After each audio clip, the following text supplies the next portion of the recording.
Michael, I'm having an issue with the other agent as to who pays for the survey. Can you help me?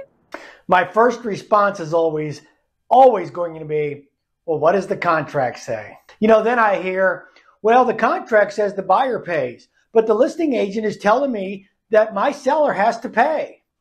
Hey friends, Michael Coburn, top producing real estate agent turned broker, trainer, and coach. And today we're going to talk about the survey. Here in Texas, our 1 to 4 family contract, the section that covers survey is page 3, paragraph 6C, and there are actually 3 choices.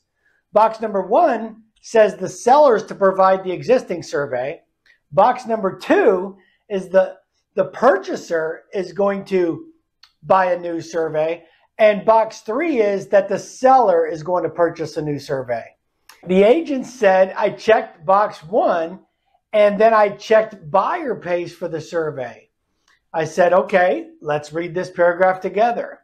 Box 1 reads, within blank days after the effective date of the contract, seller shall furnish to buyer and title company seller's existing survey of the property and the Residential Real Property Affidavit promulgated by the Texas Department of Insurance, also known as the T-47 Affidavit.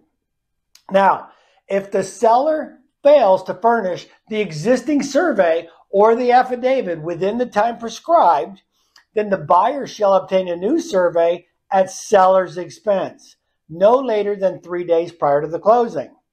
So, if the existing survey or affidavit is not acceptable to the title company or the buyer's lender, buyer shall obtain a new survey at blank, either seller's cost or box blank, either buyer's expense, no later than 3 days prior to the closing. So, in this case, the listing agent delivered the survey, but not the T-47. And when the buyer's agent said the survey was not acceptable to the lender or title company, the seller needed to pay for a new survey. The buyer's agent was correct. The listing agent thought because the buyer checked the box that the buyer would pay for a new survey if the existing survey was not acceptable to the lender or the title company, then the buyer would have to pay for a new survey.